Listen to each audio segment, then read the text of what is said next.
quero trazer o conhecimento mais uma vez, para que todo mundo tenha acesso.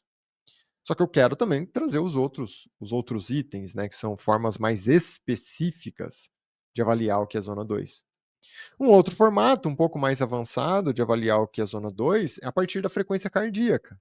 Hoje é muito comum as pessoas usarem lá, né, o relógio que tem avaliação da frequência cardíaca ou até mesmo já das zonas de treinamento.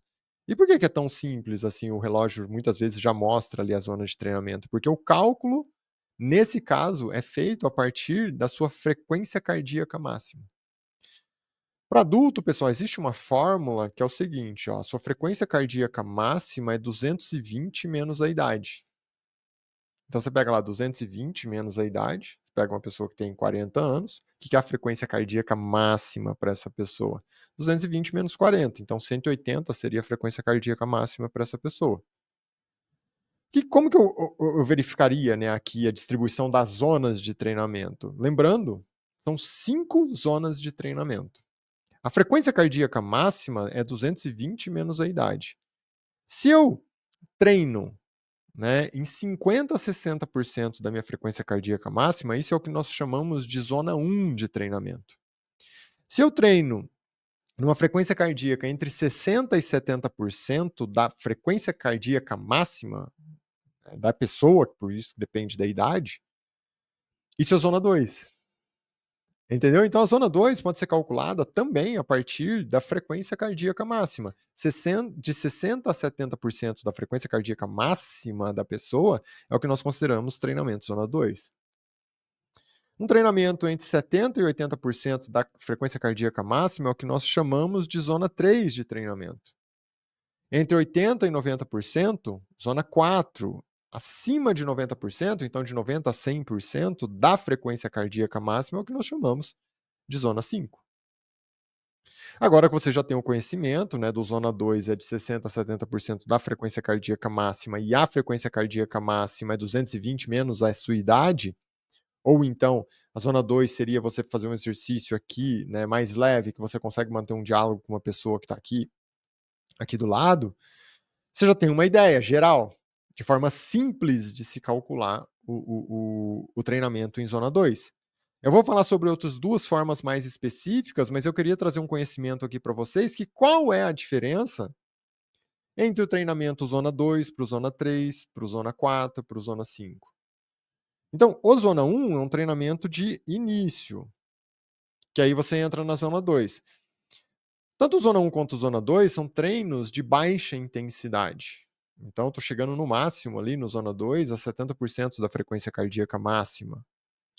Esse treino de baixa intensidade, se eu torno ele um treino longo, lembra, baixa intensidade e longa duração, eu chego no objetivo de sinalizar para o meu corpo que a fonte para eu produzir energia deve ser a partir da matéria-prima energética gordura.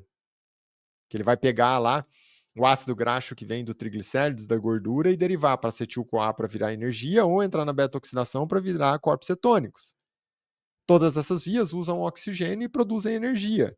O que elas têm? Uma energia mais lenta com uma reserva muito grande, em torno de 90 a 100 mil calorias você tem de reserva no corpo. O que acontece na zona 3? Na zona 3, eu forço um pouco mais o corpo, tanto que eu vou aumentar a frequência cardíaca, eu começo a passar a barreira dos 70% de frequência cardíaca máxima até 80% de frequência cardíaca máxima. O meu corpo ainda continua produzindo energia a partir da reserva energética grandona lá de gordura, mas agora ele está, pela exigência, ele precisa de uma energia mais rápida aqui também. Então, ele vai na outra reserva, que é a reserva de glicose. E ele começa a produzir glicose nesse momento, energia a partir da glicose, nesse momento ainda pegando glicose mais oxigênio e transformando em energia. Glicólise, que é a quebra da glicose para se transformar em energia aeróbica, porque usando significa, né, aeróbico, usando oxigênio. Então na zona 3 eu estou usando gordura, estou usando glicose, mas ainda uma glicose que eu associo ao uso do oxigênio, numa cadeia metabólica conhecida como glicólise aeróbica. E a zona 4? A zona 4, aí eu começo a dar um estímulo maior ainda. acima de 80% da frequência cardíaca máxima, um treino mais intenso.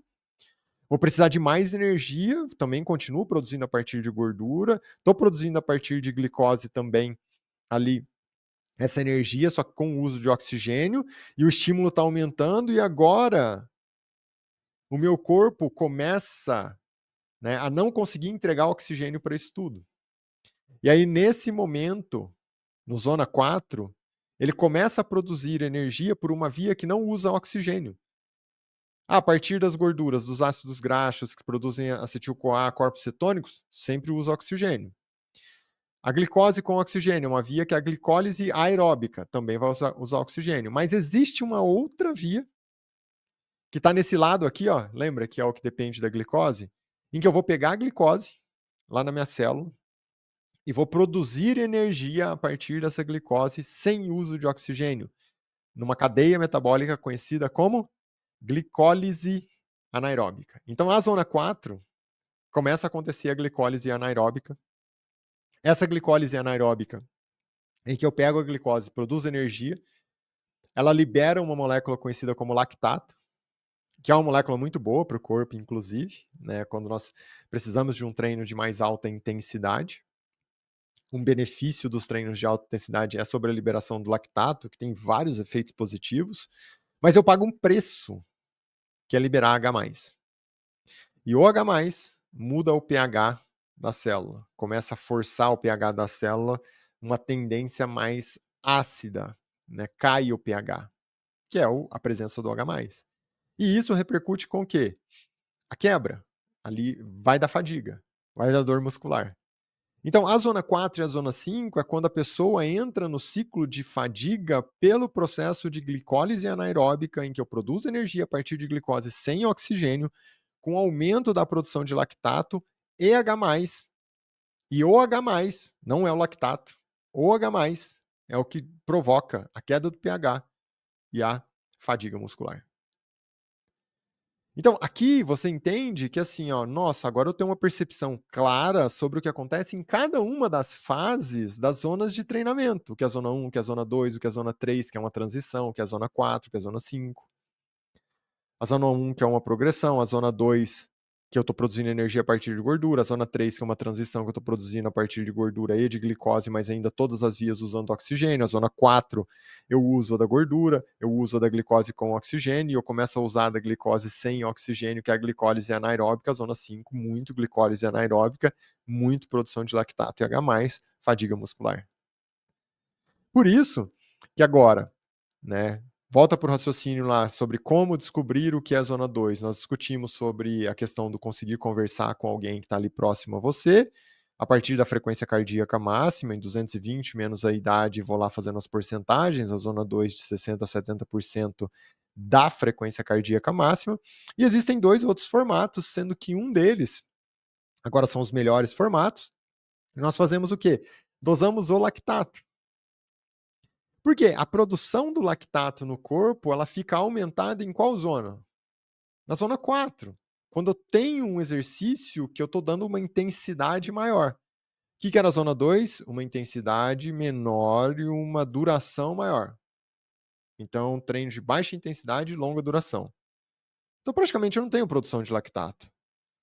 Quando eu estimulo e dou uma intensidade maior, a tendência é que o lactato comece a aumentar. Por isso, uma das formas de entender o que é zona 2 de treinamento é quando eu tenho um lactato na dosagem do sangue mais baixo. Quanto de lactato? Você vai dosar lá, o lactato ele fica em torno de 1,5 a 2 milimol por litro. Então, isso mostra para a gente que o corpo está num regime aeróbico, produzindo energia com o uso de oxigênio. Quando o corpo começa a passar o limiar do 2 milimol por litro de lactato, mostra que está começando a ganhar força a produção de energia sem oxigênio, que aí eu vou liberar lactato. Isso acontece quando? Por exemplo, no início ali, ó, passou o 2, 2,5, começa a entrar na zona 3. E aí, quando vai aumentando, entra na zona 4 e assim por diante. Então, a dosagem de lactato no sangue e o lactato em torno de 1,5 a 2 milimol por litro, mostra sim um treinamento em zona 2. Quando passa isso, nós sabemos agora que está produzindo energia sem oxigênio, saiu da zona 2 e aí começou a entrar num ciclo de glicólise anaeróbica, e sempre que é anaeróbico tem liberação de lactato, por isso que o lactato aumenta na dosagem sanguínea. Qual seria, né, o outro formato aqui de dosagem do treinamento para você identificar? Esse daqui é um tipo de treinamento que está na zona 2 ou não. É você calcular a partir do que nós chamamos de VO2 máximo. O que é o VO2 máximo? Basicamente, o quanto, né, a sua célula consome de oxigênio por minuto. Então, o volume de oxigênio consumido por minuto lá na sua célula. Então, faça o cálculo do VO2 máximo. Tem um teste para isso, você pode fazer um teste em que você sobe lá na esteira, tem uma máscara para dosagem dos gases no corpo, tanto quanto você inspira, expira, que tem CO2 e oxigênio. E daí você consegue calcular quanto é o VO2 máximo dessa pessoa. Chegou no VO2 máximo, de 60% a 70% do VO2 máximo mostra para gente o treino na zona 2. O tipo de exercício na zona 2. Então, quais seriam as formas mais simples? Calcular a partir da frequência cardíaca máxima, que é a zona 2, ou então da conversa, teste da fala. Quais seriam os melhores? Dosagem do lactato e, né, também os 60% a 70% do VO2 máximo. Essas seriam formas assim muito específicas para identificar a zona de treinamento.